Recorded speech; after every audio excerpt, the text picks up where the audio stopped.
اے نبی اور اے ان کے ساتھ ایمان لانے والوں، تمہیں جن مصائب سے کا سابقہ ہے اور سامنا ہے، جن شدید امتحانات و ابتلاءات سے تم گزر رہے ہو، ان میں تمہارے اندر صبر اور استقامت پیدا کرنے کے لیے سب سے بڑا سہارا قرآن مجید ہے۔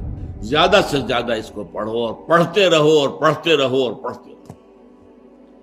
آپ کو معلوم ہے بالکل آغاز میں حضور کو کیا حکم دیا گیا تھا؟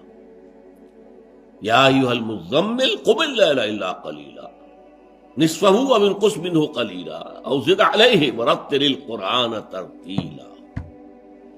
اے نبی، جو بہت بھاری بوجھ آپ پر ہم ڈالنے والے ہیں، انا سنلقی علیک قولا ثقیلا، بہت بھاری بوجھ، اس کے لیے اپنے آپ کو تیار کر لیجئے۔ تیار کیسے کریں گے؟ ڈنڈ بیٹھ کے نہیں نکالنی ہے، یہاں پہلوانی درکار نہیں ہے، جسمانی پہلوانی۔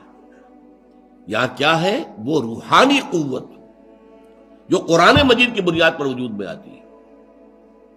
لہذا راتوں کو آپ جاگتے رہا کیجئے سوائے تھوڑے سے حصے کے، یعنی آدھی رات، یا اس میں سے کچھ کم کر لیں یعنی تہائی رات، یا زیادہ کریں 2/3 رات۔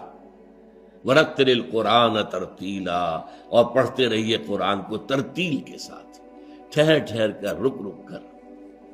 یہ اصل میں ترتیل ہے کہ جس سے کہ در حقیقت تاثیر جو ہے وہ جذب ہوتی ہے۔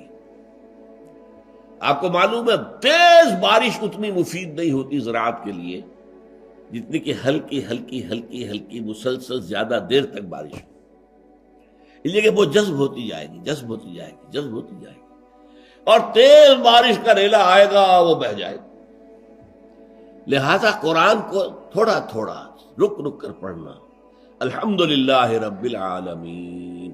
اب رکو، غور کرو کیا کہا ہے، کیا الفاظ ہیں، کیا معنی ہے۔ الرحمن الرحیم، پھر رکو، سوچو کیا پڑھا، کیا الفاظ ہیں، کیا معنی ہے۔ اس طرح رک رک کر ترتیل اسے کہتے ہیں۔ اس کا نتیجہ کیا ہوتا ہے؟ یہ دل میں جذب ہوتا ہے۔ جیسے میں نے کہا کہ ہلکی بارش جو ہے وہ زمین میں جذب ہوتی ہے، اور زمین کے اندر جو رویدگی ہے، جو چھپی ہوئی ہے، اس کے خزانوں کو نکال کر باہر لے آتی ہے۔ اسی طرح قرآن کا رک رک کر، ٹھہر ٹھہر کر، سمجھ سمجھ کر، کہیں آیت آ گئی ہے عذاب کی تو رک کر اللہ سے، اے اللہ مجھے اس عذاب سے بچائیے، اللہم قنی عذاب النار، اے اللہ مجھے بچائیے اس عذاب سے،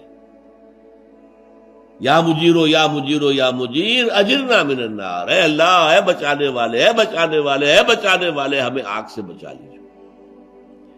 کہیں جنت کی دعا کا ذکر آ گیا، اللہم ارزقنا جنہ، اے اللہ ہمیں نصیب فرما جنت، اللہم ادخلنا فی جنتک، اے اللہ ہمیں اپنی جنت میں۔